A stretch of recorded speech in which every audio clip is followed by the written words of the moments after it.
다시 올라가고 있는 환율입니다. 환율은 좀 많이 올라가면 안 되는데 최근에 많이 올라가서 좋은 거 딱 하나 있다면 누리호 아니겠습니까? 누리호. 4차 발사가 멋지게 성공을 했죠. 특히 이번에는 처음 야간 비행이었고요. 민간 기업이 주도한 발사체 완성이었습니다. 또 우리가 뭐 미국이나 뭐 중국은 강대국엔 좀 뒤처져 있습니다만 또 열심히 또 따라가야죠. 또 우주 기술이 미래 먹거리가 될 수 있다 하고요. 한국항공우주연구원장을 지낸 서울대 김승조 명예교수와 함께 누리호의 성공 발사 또 그 이유까지 같이 한번 또 이야기 들어보겠습니다. 김승조 명예교수님 안녕하세요. 네, 안녕하세요. 나오셔서 감사합니다. 네네. 이번 4차 발사 네. 어떻게 좀 긴장하면서 보셨나요? 저는 뭐 잘 할 거라고 생각을 했었습니다. 잘 될 것이다. 예. 그러니까 이번 네 번째고 첫 번째도 아주 자그마한 문제로 실패를 했고 두 번째 기본적인 성능들을 확실히 체크하면서 했고 세 번째는 또 실제로 인공위성을 궤도에 넣을 수 있는 것까지 정도를 봤고 네. 이번에 이제 본격적인 운영을 한 거죠. 본격적인. 제대로 된 인공위성을 이제 올린 거죠. 근데 이번에 그 발사하기 직전까지 조금 마음을 졸였던 게 원래 예정된 거는 0시 55분이었는데 18분 늦어졌더라고요. 예. 근데 그게 발사 가능 시한 그것도 1분 남겨놓고 쐈다 하더라고요. 그 발사 가능 시한 이게 무슨 뭐 유통기한도 아니고 이런 걸 두는 이유는 뭔가요? 그러니까 여러 가지 면을 고려해 가지고 하는 거죠. 제일 먼저는 이제 인공위성이 발사체가 준비가 돼 있느냐 이런 것부터 네.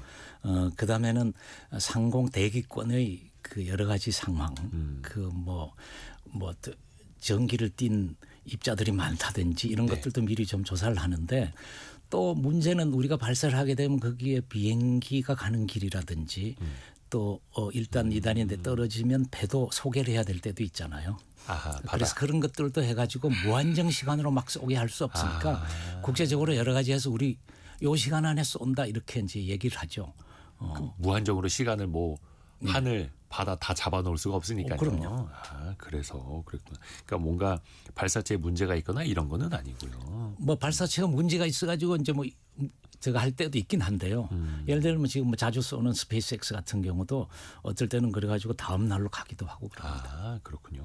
그러니까 시간 조절하는 거는 언제든지 또 있을 수 있는 일이고요. 그렇죠. 근데 이번에 그 3차 발사 때보다 탑재하는 위성도 무거워졌고 수도 많아지고 했더라고요. 네.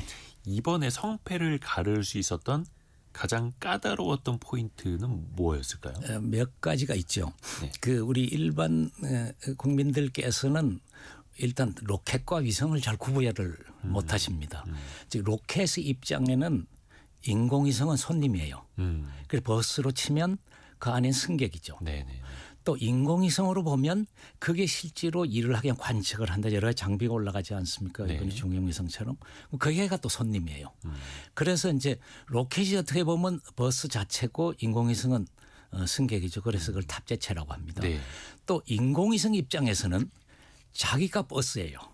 네? 그래서 우리 실제적으로 인공위성 버스라 그래요. 인공위성이요? 인공위성도 버스고 그 안에 이제 탑재체가 또 있습니다. 인공위성 안에. 예, 그렇죠. 그 컴퓨터로 따지면 어떤 프로그램들을 실어주느냐 막 이런 거예요? 뭐 컴퓨터가 인공위성 버스 안에는 컴퓨터가 있죠. 여러 가지 역할을 해주는 게 있는데 예를 들면 카메라를 얹으면 카메라는 손님이잖아요. 관측 카메라라든지 네. 이런 것들이 되죠. 그래서 이제 여러 단계가 있는 건데 이번에는 제대로 된 걸 올렸죠. 우리 차세대 중형 위성 3호를 올렸는데 네. 그게 한 600kg쯤 됩니다. 그래서 이제 우리 인공위성이 소위 올리는 궤도를 뭐라고 하냐면 태양 동기 궤도라고 하고 있어요. 네. 그런데 특히 이제 밤에 쏜 이유는 이제 그 아침하고 저녁을 이렇게 잘 하루 종일 햇볕을 볼 수 있는 궤도를 하다 보니까 그렇게 갔고 뭐 그 얘기는 다시 말해 태양도 관측이 쉽고 여러 가지가 있겠죠. 그래서 밤에 쐈는데 뭐 그런 궤도를 올라가다 보니까 뭐 된 겁니다. 근데 그 해외 우주 발사 기업들 보면 2단 발사체 구조들이 그렇죠. 요즘에 좀 많아지고 있더라고요. 근데 예. 누리호는 여전히 3단 발사체 구조잖아요. 예. 이거는 어떤 차이일까요? 그것은 이제 급수 차이인 거죠. 급수. 옛날에는 대 3단, 4단 이렇게 쐈습니다. 그때는 뭐냐면 아주 초기에는 로켓 엔진이 추력 조절이 안 됐어요.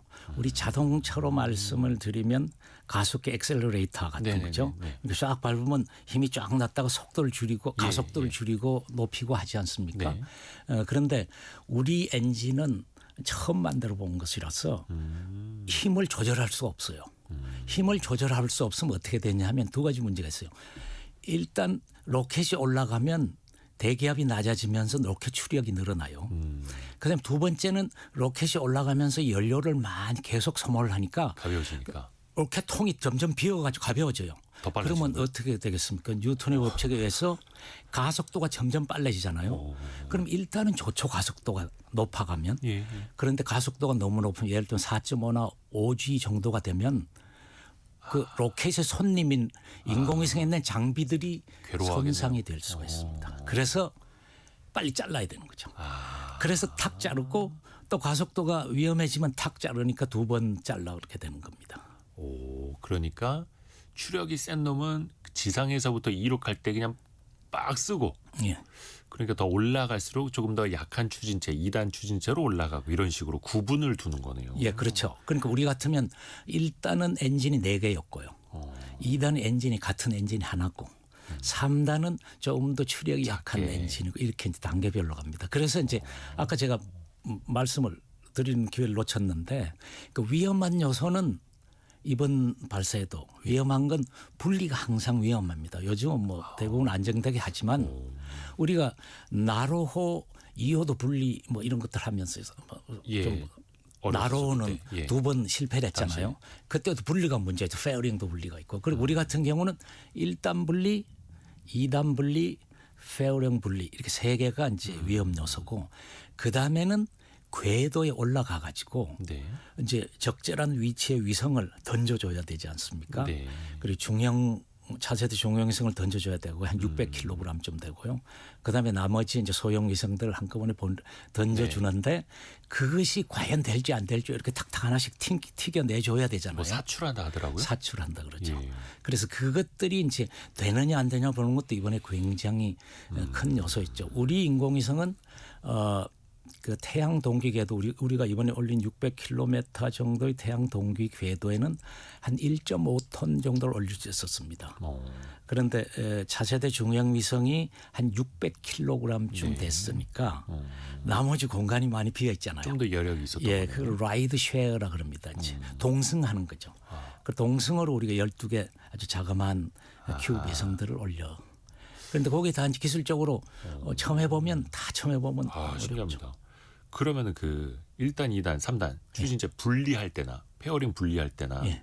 아니면 인공위성을 우주 공간에서 사출할 때나 예. 이게 미리 다 프로그래밍 되어 있을 거 아니에요. 그렇죠. 그러면 그냥 정해진 시간에 나가는 건가요? 아니면 어디 위치를 파악해서 아 나 여기 도착했어요. 그러면 이제 뭐 분리하고 사출하는 건지 어떻게 되는 거예요? 사실은 이제 프로그램에 어느 정도는 되어 있을 수 있는데 실제로는 이제 현황을 여러 가지 센서를 통해서 이제 파악을 한 다음에 이때 분리하면 되겠다. 이렇게 해서 이제 분리를 하는 거죠. 뭐 주로 이제 이렇게 폭약을 터트려서 분리하든지 뭐 여러 가지 뭘 풀어가지고 스프링으로 탁 튕겨낸다든지 여러 가지 방법을 쓰는데 단 분리는 이제 더 복잡하죠. 페어링 분리나. 신기합니다. 그 이번에는 그 야간 발사였는데 예, 예. 야간에 발사하는 거 어떤 뭐 기술적으로도 차이가 있나요? 제가 보기엔 기술적으로 차이보다는 인적 문제겠죠. 우리가 자야 되는 시간이 하지 않습니까? 네네네. 그런데 이제 우리가 올리는 위성들이 대부분 대한민국이 남북으로 길지 않습니까? 네. 우리가 관측 위성들은 북한도 봐야 되니까 네. 그러니까 길쭉 하니까 남북으로 가는 궤도를 좋아해요. 필요합니다. 그러다 보니까 이제 극궤도를 많이 올리죠. 이제 극궤도를 올리는 김에 특히 레이더 위성 같은 경우는 전기를 많이 써요. 그러면 항상 태양을 바라보면 좋잖아요. 아하. 그래서 그런 이런저런 이유로 우리가 밤에 올린 케이스가 좀 있습니다. 특히 레이더 위성은 밤에 올렸고요. 뭐 예를 들면 아리랑 3호 같은 거 저희가 이제 일본에서 올렸는데 아리랑 3호 제가 원장할 때 올렸었는데 그때는 한 1시 몇 분쯤 올렸습니다. 그래서 성공 기자회견을 새벽에 했죠. 한국항공우주연구원장 하실 때. 예, 예. 오, 재밌습니다. 그 이번에 보니까 한국천문연구원, 네. 한림대, 네. 카이스트 인공지능연구소가 그 각각 개발한 위성들, 장비들도 같이 실렸다 하더라고요. 예. 그 오로라를 관측하는 위성도 있다고 하고 예, 예. 또 어떤 임무들이 있었을까요, 대표적으로? 그러니까 이제 아까 제가 설명드렸듯이 네. 그 세 가지 큰 건 차세대 중형 위성에 손님으로 올라간 것들입니다. 그 장비들이죠. 그러니까 오로라 관측하는 것, 그다음에 바이오 실험하는 것, 그다음에 또 플라즈마 방사선 체크하는 것 이런 세 개가 차세대 중형 위성에 올라가죠. 그게 한 1,000억 원쯤 드는 위성입니다. 그게 손님으로 올라간 거고 그다음에 이제 12개는 조그만 개별 큐브 위성들이 올라간 게 되겠습니다. 그거는 이제 그 손님들이 우리는 우주 공간에서 이런 일을 할 거예요. 알아서 결정하는 거고요. 알아서 결정하는데 뭐 그 대부분 100% 전부 정부에서 지원을 해서 이제 한 거죠. 그렇죠. 우리 나로를 이제 비싼 돈을 들여서 개발을 했으니까 예, 누리호를. 또 잘 미안합니다. 누리호를 누리호를 개취속적으로 활용을 해야 되니까 이제 정부에서 지원금을 주고서 자 좋은 아이디어로 큐브 위성 만들 사람 손들어 그러면 이렇게 이제 교수들이 많죠 학교. 그다음에는 이제 차세대 중형 위성은 좀 더 제대로 일을 해야 되니까 좀 센 그 임무를 부여받은 거죠. 그것도 국가적으로 필요한 임무. 그렇죠. 그러네요. 특히 이번 누리호 4차 발사는 한화 에어로스페이스 그렇죠. 이런 이제 민간 기업에게 기술 이전해 주고 네. 민간 기업이 통합 체계까지 그렇죠. 이제 간 거잖아요. 네. 그러면 이제 주도권이 국가에서 기업으로 넘어가고 있다라는 건데 가장 네. 크게 달라지는 부분은 무엇일까요? 일단 한화에 계신 분들이 이제 체계 통합이라고 하는데 체계 통합에서 가장 큰 차이는 예전에는 하청업체라든지 한화가 항공우주연구원한테 돈을 받았어요. 하청을 받았어. 네. 지금은 일단 이번 로켓 발사하는 데 필요한 비용은 한화가 받아서 하청업체하고 직접 계약을 하는 거죠. 거기서 이제 책임감이 이쪽으로 시프트한 거죠. 그다음에는 이 저기 한화가 이제 자기들이 맡아서 이건 본격적인 운영을 시작하는 거죠. 말씀드린 대로 차세대 중형선 1,000억 원 정도짜리인데 잘못되면 국민 세금을 잘못 쓰면 원래 다 초조합니다. 그렇기 때문에 이제 열심히 잘해야죠. 그래서 하드웨어적으로나 소프트웨어적으로 거기에 있는 장비들 여러 가지 테스트를 더 하고 그다음에 소프트웨어도 많이 되돌아보고 그러니까 전체적으로 원래 책임감이 있으면 훨씬 더 자세하게 봐야 되지 않습니까? 그렇지만 이번에도 발사장은 항공우주연구원이 보유를 하고 있는 거니까 네. 발사하는 주된 일은 이제 항공우주연구원이 했습니다. 그래서 이제 1차적이고 이제 앞으로 우리 민간업체의 능력이 향상이 되고 또 여러 가지 여건이 좋아지면 미국의 스페이스X처럼 미국 스페이스X는 지금 발사를 많이 하는 거 자기 발사장 말고 그렇죠. 저기 미 국방부 미 공군이 지금 우주군이죠. 예. 미 우주군의 발사장 서부 동부 하나씩 쓰고 그다음에 나사 발사장 이렇게 3개의 발사장을 씁니다. 일주일에 3번쯤 발사하려면 그러니까 그 민간 고속버스 회사인데 국가 터미널을 이용하는 거랑 비슷한 거죠. 아닙니다. 이거는 확실하게 그 전체를 몇 년 계약을 해서 임대를 해버립니다. 통째로 임대까지. 통째로 임대하고 우리가 필요한 건 다 고쳐서 쓰겠다. 그럼 오케이 알아서 쓰십시오.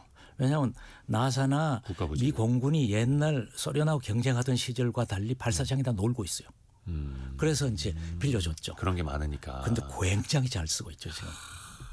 근데 우리나라도 저는 이제 그렇게 가야 된다고 생각을 하는데 문제점은 뭐 우리 말할 기회가 있을지 모르지만 우리 나로 우주센터가 발사장으로서 아주 제한 조건이 많습니다. 그래요? 발사 각도도 좋고 조금만 잘못 발사하면 다른 나라로 떨어질 수 있잖아요. 그래서 발사 각도도 정확하게 지켜야 되고 또 남쪽으로밖에 창이 열려 있질 않아요. 각도 적은 데다가 남쪽으로밖에.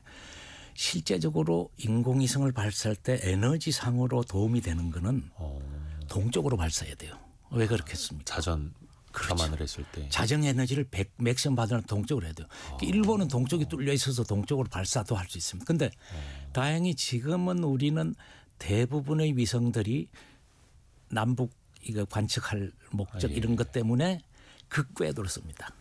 극궤도 이번 같으면 한 98도 그걸 경사각이라 그러는데 적도선에서 한 98도쯤 방향으로 인공위성이 올라가서 다시 이렇게 도는 이런 형태를 가져오는 거죠. 쏘긴 밑으로 쐈지만은 또 남쪽으로요? 돌고 나면 올라가는 쪽이 생기니까. 신기합니다. 그리고 또 하나 궁금한 게 그 스페이스X 같은 경우에는 이제 엄청난 수익을 올리고 있잖아요. 전 그렇죠. 세계에서 이제 우리 위성 좀 쏴주세요 막 하고 있고. 예, 예. 그러면 이번에 4차 발사 처음으로 민간 주도로 갔는데 그럼 민간 기업들도 어떻게 수익이 좀 됩니까? 우리나라. 예, 아니면 민간 기업들도 투자 개념으로 하는 건지요? 지금은 투자 개념은 아닙니다. 이제 장기적으로 봐야 되고 차세대 로켓을 이제 그래서 저는 계속적으로 얘기하는 것이 이제는 우리도 수익 상업 발사를 할 수 있는 수준은 가야 된다 그러는데 그게 이제 발사 횟수하고도 연관이 돼 있는데 그 스페이스 X 같은 경우는 지금 벌써 올해만 오늘 아마 152번째 내지 세 번째 발사할 겁니다. 그러니까 전 세계 발사를 완전히 독식하고 있죠. 그렇죠. 올해만요. 올해만. 올해만 150 몇 번 발사했습니다. 그런데 거의 버스만큼 왔다 갔다 그 하네요. 스페이스X 팔콘 9 로켓이 네. 우리 로켓의 10배 이상의 성능을 가지고 있어요. 성능이요? 네. 걔들은 이 우리가 같이 올린 극궤도로 태양 동기 궤도로 한 15톤, 16톤, 요새 17톤도 올려요. 근데 우리는 1.5톤이잖아요. 무게 중량이. 예. 올릴 수 있는 인공위성 숫자. 그러니까 한 번에 지금 걔들 자기네 세트 스타링크 위성을 올릴 때는요. 28개 위성 850kg짜리 28개 위성 한 번에 싣고 가서 확 뿌려버립니다. 우리는 포터인데 거긴 덤프트럭이에요. 그렇죠. 그러니까 이제 저 일론 머스크를 얘라 그래도 될지 모르겠는데 이 양반은 예. 일론 머스크보다 원장님이 연세 더 많으시니까요. 예. 훨씬 두 띠동갑 같은 생각이 드는데 이건 이 양반은 공산품으로 하거든요. 인공위성도 공산품, 와. 대량 생산, 와. 엔진도 대량 생산, 로켓도 대량 생산, 발사도 대량 생산을 합니다. 그러니까 이제 지금 일론 머스크에서 전 세계의 모든 발사체 기관들이 파괴당하고 있어요. 그래서 저는 파괴적 혁신이라고 얘기를 그렇죠. 그게 하는데, 맞죠. 예, 파괴적 혁신이 대표적인 게 저 뭡니까 포드 자동차의 모델 T가 대량 생산. 마차 산업을 파괴했잖아요. 네. 파괴적 혁신은 기존 산업을 파괴해야 되는데, 그래서 이제 발사 산업계에서 굉장히 1등을 했던 유럽의 아리안 로켓이 지금 거의 파괴당하고 있고요. 물론 국가가 더우니까 망하지는 않겠지만 일본도 아리안하고 똑같은 신세입니다. 뭐 인도도 싸게 한다고 많이 박수 받았는데 스페이스X에 비하면 게임이 안 돼요. 중국도 많이 발사는 하고 있죠. 발사는 많이 하는데 작년 같은 경우에 예를 들면요. 전 세계에서 궤도로 올린 걸 업매스라고 그래요. 올린 질량, 토탈 질량. 네네네. 궤도에 올렸으니까 위로 올린 거죠. 네. 궤도에 올린 총 질량이 84%를 중국 다 포함해가지고 일론 머스크가 혼자 올렸습니다. 물론 혼자는 아닙니다. 스페이스X가 기업이. 스페이스X죠. 그러니까 제 얘기는 일론 머스크랑 스페이스X니까. 그 회사가. 예, 그 회사가 혼자 올렸죠. 그래서 이제 그런 관점에서 이 발사 서비스 상업 발사 시장이 파괴적 혁신이 온 거다. 올해 들어서만 150차례 넘게 로켓을 쏠 정도. 그러니까 뭐 스페이스X가 로켓 쏘는 건 이제 뉴스도 안 되잖아요. 너무나 당연한 일이고. 뉴스도 안 되죠. 우리나라 위성도 뭐 그쪽 실려서 이제 많이도 올라간다고는 하는데 물론 이제 우리도 이제 따라가야죠. 예. 근데 이번이 이제 4차 발사고 5차, 6차 발사를 내년에 한다 하더라고요. 예. 근데 이번에는 예. 3차 발사 이후에 2년 반이 걸렸어요. 예. 근데 5차 발사는 내년 한 6월쯤 한다 하더라고요. 예. 근데 2년 반 걸리다가 다시 또 한 7개월 만에 쏘 이거는 어떤 텀이에요? 기간이? 아까 말씀드렸다시피 2년 반 동안 이제 여러 가지 하드웨어적으로 소프트웨어적으로 손을 많이 봤죠. 네네. 100% 성공을 해야 되니까요. 우리 지금 입장은 좀 그렇잖아요. 네. 성공은 실패는 성공의 어머니라 그러지만 실패하면 혼납니다. 특히 국민 세금을 써서 실패하면 네. 전 세계 어느 나라도 책임자는 안전하지 않습니다. 아이고, 이게 참 그래서 어쩔 수 없이. 국가 세금으로 개발하는 거는 값이 10배, 100배 비싸요. 전 세계 똑같습니다. 나사나 미국 방부나 똑같아요. 왜 나사나 미국 방부나 유럽이나 일본이 개발한 것들이 다 너무 비싸냐. 비싸도 지금 파괴될 입장이거든요. 우리도 뭐 같이 배웠으니까 지금 야, 역설적이네요. 예. 그래서 이제 그런 관점에서 이제 굉장히 조심을 해서 그렇고 그러니까 네. 비용도 많이 들고 그래서 사실 한화 에어로스페이스 로켓 사업 본부는 적자인 것으로 알고 있습니다. 적자가 돼야 되는데 좀 걱정이 많습니다. 그런데 이제 이게 기술적으로 이제 그렇게 된 것도 있고 또 하나는 그 기술료 문제 때문에 좀 티각태각했어요. 기술료요? 법적으로. 예. 그러니까 항공우주연구원이 기술 넘겨주니까 예. 기술료 내시오. 우리나라에 기술료라는 법이 있습니다. 기업한테서 받는. 예, 기업이 국가 돈으로 개발한 기술에 대해서 이제 기술료를 받아가지고 그 개발에 참가한 연구원들한테 좀 나눠주는 이런 형태입니다. 이제 제일 많이 그걸 하고 있는 것이 최근에 들어서는 국방과학연구소, K9이 뭐 K2 탱크니 이거 다 국방과학연구소가 예, 예, 기본 예. 만들어서 이제 물건이 돼서 이제 일단 네가 다니면서 팔아라 그러면 이제 회사 가져가지 않습니까? 네네네. 우리 로켓도 그런 방법으로 가야 되지 않겠느냐 이제 이렇게 해서 한 게 이번 첫 번 단계죠. 그래서 한화가 기술료 갖고 이제 딜을 하는데 뭐 그것 때문에 이제 기술료의 특허권을 누가 가지느냐. 그다음에 그 기술료는 또 꼭 이번하고는 아주 직접 연결이 안 됩니다. 이제 앞으로 할 차세대 또 로켓의 기술료 뭐 이런 것들도 얽혀가지고 좀 티각티각해서 저는 그것도 좀 영향이 있었지 싶습니다. 아, 그래요. 그러면 이제 또 우리가 앞으로 어찌됐든 간에 민간 기업의 참여도 많이 늘려야 기술도 확산이 되고 투자도 더 많이 일어날 수 있는 거잖아요. 예. 그러면 궁극적으로 우리나라도 그러니까 미국도 뭐 나사에서 민간 기업으로 넘어간 것처럼 우리나라도 그럼 국가 주도에서 결국에는 민간 주도의 우주 산업으로 이렇게 가야겠죠. 그렇게 가야 되겠죠. 그런데 제가 생각에는 우리가 뭐 미국에 대한 형편없이 작지 않습니까? 캘리포니아주보다 여러 가지 면에서 작은 상태니까요. 형편은 좀 있습니다만. 예. 그래서 비교하자면, 네. 순전히 미국처럼 민간한테만 의지해서 예를 들면 스페이스X는 미국 정부에서는 아무런 신경도 안 썼던 신경 쓸 리가 없잖아요. 일론 머스크는 프로그래밍 하던 회사 차려서 했던 사람이에요. 돈도 번 게. 그러니까 초기에는 관심이 없었죠. 그런데 어느 날 훅 이제 발사를 하면 성공을 하면서 튀어나오지 않습니까? 그런 것들이 이제 미국에는 있을 수 있는데 우리는 어렵다고 보고 이번처럼 우주청, 항공우주연구원, 산업체 이렇게 모두 합심을 했어야 되고 지속적으로 민간화를 하지만 지속적인 정부 지원이 없이는 발전이 쉽지는 않을 거라고 봅니다. 물론 이제 우리나라에도 그 발사체 만드는 스타트업들이 좀 있더라고요. 그래서 뭐 증시 상장을 통해서 자본도 마련해서 재사용 로켓도 만들어 보겠다 하는 이제 민간 기업들이 있는데 얘기 들어보면 쉽지 않더라고요. 기술 자체도 그런데다가 자본도 그렇고. 네.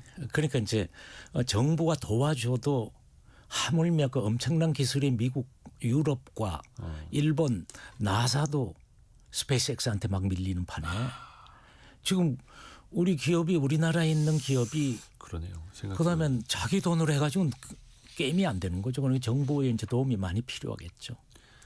그렇죠. 생각해 보면 앞에 저희가 일부에서 자본시장 비교를 할 때도 사실 우리가 그냥 눈으로는 미국하고 많이 비교를 합니다만 덩치나 질적으로는 격차가 너무 크고 생각해 보니까 미국의 그 우주항공청이라고 했던 나사마저도 스페이스X한테 밀려서 국가 자본 손 떼고 민간한테 싸게 넘기자라고 해서 그렇게 이루어지고 있는 건데 우리의 민간 기업들도 스페이스X랑 이제 경쟁을 해야 한다라는 게 정말 어렵겠네요. 그렇죠. 상상만 해도. 그래서 이제 미국의 그 이제 제일 잘 나가는 미국의 전 세계 제일 잘 나가는 거죠. 미국 내에서도 스페이스X한테 아직은 다들 이제 파괴당하다시피 하고 있으니까 이제 그 길을 상대를 해서 우리가 목표로 하긴 좀 어렵지 않습니까? 그렇지만 저는 스페이스X는 지금 현재 어마어마하게 전 세계를 그 도미네이트하는 그 로켓조차도 조만간에 은퇴시키고 새 로켓 스타쉽을 하려고 그러거든요. 더 큰 거. 스타쉽은 지금 거보다 또 한 10배 좀 능력이 더 크죠. 좋습니다. 그걸로 화성 그건 간다고 100% 이렇게 보셨잖아요. 일단 로켓이 딱 발사대 위에 올라가서 달랑 젓가락 위에 올라앉는. 그러니까 다시 발사대로 다시 돌아오는 공중에서 그걸 포획하는 찹스틱이라 그래요. 실제로 예. 걔들이 이제 찹스틱 이름을 그렇게 붙였더라고요. 그렇게 붙여 젓가락처럼 탁 잡는다고 해서 너무 엄청나죠. 요거 저희가 그 재사용 발사체 요것도 좀 더 많이 여쭤봐야 되는데 요거는 길이가 좀 길 것 같아가지고 또 알겠습니다. 뉴스 들어와 있는 거 한번 정리해드리고 예. 우리 한국항공우주연구원 연구원장까지 지내신 김승조 서울대 명예교수님과의 이야기는 잠시 후에 또 이어가겠습니다. 라디오 정보센터 다녀옵니다. 우주 얘기 들을 때마다 너무 신기하고 네, 가슴 설레기도 하고 네네. 벅차기도 한데 또 걱정이 되기도 합니다. 그 앞에 남아있는 이것도 이제 산업으로 가야 되고 경쟁이니까요. 그렇죠. 한국항공우주연구원장 지내신 서울대 김승조 명예교수님 함께하고 있는데요. 재사용 발사체 이야기를 했잖아요. 스페이스X. 네네. 일론 머스크의 그 아이디어 하나가 설마 그게 되겠어라고 했는데 쐈던 로켓 다시 돌아와서 충전해서 또 다시 금방 지가 날아가고 공중에서 이른바 젓가락처럼 생긴 발사대에서 공중에서 더 낚아채기도 하고 이거를요. 우리도 이거를 결국은 해야 하지 않습니까? 해야 됩니다. 저는 절대적으로 해야 된다고 생각을 합니다. 실제적으로 유럽이 지금 파괴가 됐다고 제가 말씀을 하는데 제가 이제 하는 말인가 아니라고 생각하는 사람 많이 있겠죠. 유럽과 일본이 파괴된 결정적인 이유가 전문가들이 모두 모여서 다음 세대 로켓을 얘기하는데 넘버원 걔들은 일론 머스크를 우습게 봤고 일론 머스크를 쟤는 뭐 엉터리야 뻥이야 이렇게 생각을 했고 재사용 로켓이 스페이스 샤틀이 재사용 로켓이었는데 돈이 더 들었어요. 만드는 것보다. 예전에 스페이스 샤틀. 그 뭐라 했죠? 그 우주 비행선. 예. 우주 비행선이라 부르던 그거 하얀 예. 비행기. 이렇게 쫙 가가지고 비행장에 이렇게 내리는 우주선이 네네네네네. 있었잖아요. 엄청나게 싣고 갔다가 나머지 다 바다에 버리고 자기만 이제 샤틀 조그만 것만 내려왔는데 바다에 버린 걸 건져가지고 다 수리해가지고 다시 사용을 했거든요. 그러다 보니까 돈이 너무 들었어. 그래서 사람들이 재사용은 허구다. 이거는 그 나사가 너무 낙관적으로 얘기합니다. 그래서 전문가들이 모여가지고 재사용을 안 하는 방향으로 차세대 로켓을 양국이 똑같이 다 정해서 양국 로켓이 성능이 굉장히 비슷하고 여러 가지 비슷합니다. 그래서 저는 그거를 전문가의 함정이라고 얘기합니다. 저는 책이나 여기저기 이건 전문가의 함정이다. 전문가들이 모여서 자기들끼리 잘못 얘기하면 함정이 빠질 수 있는 거죠. 하던 대로. 예. 그래서 우리나라도 저는 그런 함정에 빠질까 걱정이 됩니다. 그래서 여러 가지 이제 얘기를 하고 하는데 아마 우주위원회에서 뭐 차세대 발사체는 재사용으로 가는 걸로 아마 정한 것으로 알고 있습니다. 맞다. 곽정대님이 우주 왕복선이요라고 알려주셨습니다. 근데 우주 왕복선이라고 했는데 근데 그게 그거는 영어로 스페이스 샤틀입니다. 그러니까 그 비행체처럼 생긴 비행기처럼 생긴 그것만 왕복해서 오는 거고 예. 밑에 있었던 그 로켓 발사체는 예, 큰 놈들은 재사용이 안 됐던 건데 재사용이 됐죠. 바다에서 건져서 재사용을 하는데 건져서 건지는 비용에서부터 가져와 가지고 씻고 내부 다시 청소하고 막 다시 다 만들고 안전 테스트하고 그래 다들 야 이거 새로 만드는 것이 더 쉽고 돈이 덜 든다 이랬었죠 그때. 그래서 그냥 일회용 발사체로 쭉 갔던 거고. 예. 근데 그 사이에 일론 머스크는 이제 그거는 계속 했는데 결국 여러 가지로 이제 문제가 나중에는 막 돈이 어마어마하게 드니까 발만 발사게 스페이스 샤틀 우주 왕복선은 그냥 은퇴를 시키고 이제 다음 로켓을 개발하는 중에 일론 머스크가 나와가지고 이상한 걸 만든 거죠 어떻게 보면.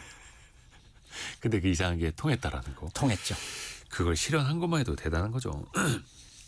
저도 로켓이 사실은 네. 저도 2010년인가 2009년에 KBS에서 네. 황수경 아나운서가 1시간짜리 뭐 미래 뭐 이런 프로가 있었어요. 오. 그걸 제가 한번 했는데 거기서 우주 프로라서 제가 했는데 거기서 저도 재사용을 일론 머스크가 한다 그랬는데 그건 좀 아닌 것 같아 이렇게 얘기했던 적이 있습니다. 몇 년 전이라고요?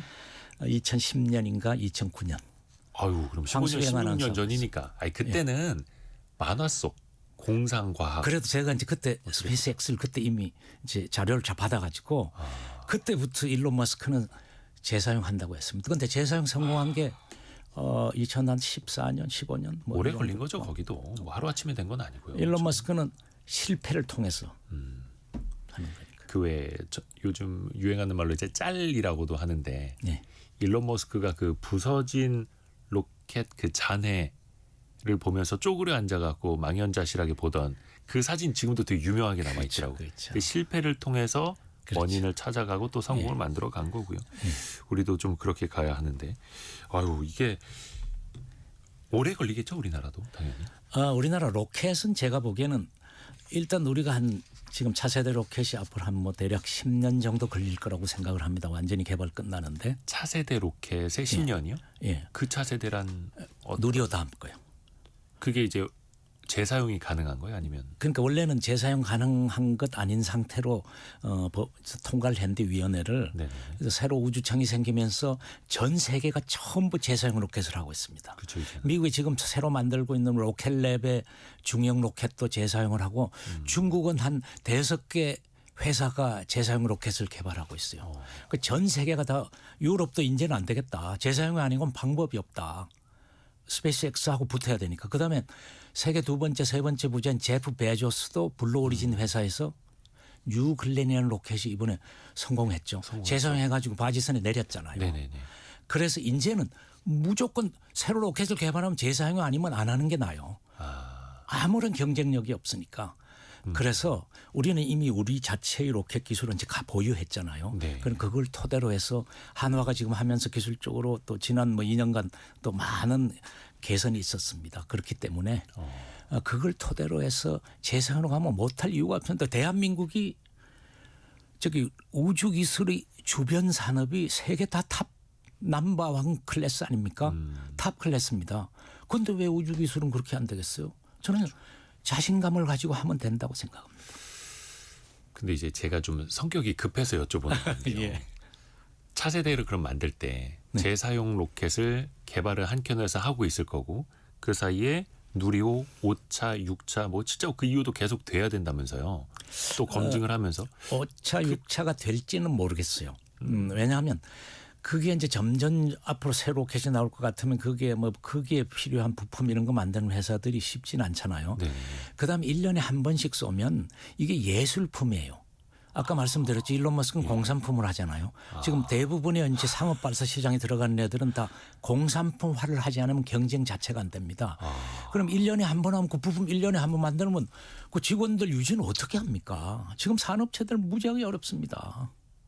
그래서 우리도 공산품처럼 가야 된다는 말씀이실까요? 그렇죠. 그러니까 설계할 때부터 박사들이 설계한다고 하는 것보다 제가 과격하게 말씀드리면 정말로 현장성 있는 기술자들이 설계를 해서 만드는 가격이 싸고 일단 만드는 가격이 싼 물건을 설계해 줘야 되죠. 그다음에 양산성 있는 물건을 만들어야 되죠. 뭐 이런 여러 가지 이제 고려해야 될 것이 있습니다. 그런데 될 수 있다고 봐요. 우리는 그런 거 잘하는 나라잖아요. 그러니까 역설적으로 우주 발사체를 너무 예술품으로 생각할 게 아니라 산업성까지 보면서 공산품처럼 가야 된다. 그러니까 조금 더 과감하게 도전해야 된다라는 말씀입니다. 그렇죠. 그러니까 제가 이 말씀을 드려야 됩니다. 뭐냐면요. 저기 미국의 그 일론 머스크, 제프 베조스의 회사들 빼고 몇 개 회사 빼고는 예. 전 세계가 다 예술품으로 만들어요. 나사의 아르테미스의 SLS라는 로켓은 50조 원 쓰고 한 번밖에 발사 안 했어요. 그렇게 어떻게 보면 제가 보기엔 난맥상입니다. 그런데 뭐 미국은 걱정이 없잖아요. 생각지도 않은 민간인들이 알아서 막 지들끼리 둘이서 막 경쟁적으로 둘이 엄청난 경쟁심이 있거든요. 제프 베이조스랑 일론 머스크랑. 그럼요. 발사장 가지는 것 같고 또 둘이 티격태격 서로 맞아요, 고소 맞아요. 고발하고 예, 이랬어요. 맞아요. 예. 근데 그게 옆에서 바라보는 사람은 얼마나 즐거워요. 그래 니들 잘 해봐라. 혁신가들이. 엄청난 혁신가죠. 그러게요. 우리도 참 해야 할 일이 참 많은데 네. 그 일론 머스크의 스페이스X가 그 수차례 그렇게 발사체를 자주 발사하면서 올리고 있는 게 스타링크 같은 인공위성 아닙니까? 그렇습니다. 저궤도 위성. 그렇습니다. 정말로 그 궤도를 촘촘하게 채울 정도인데 네네. 이것도 전 세계들이 그렇게 또 가더라고요. 그렇죠. 중국도 이거 한다고 하고요. 그렇죠.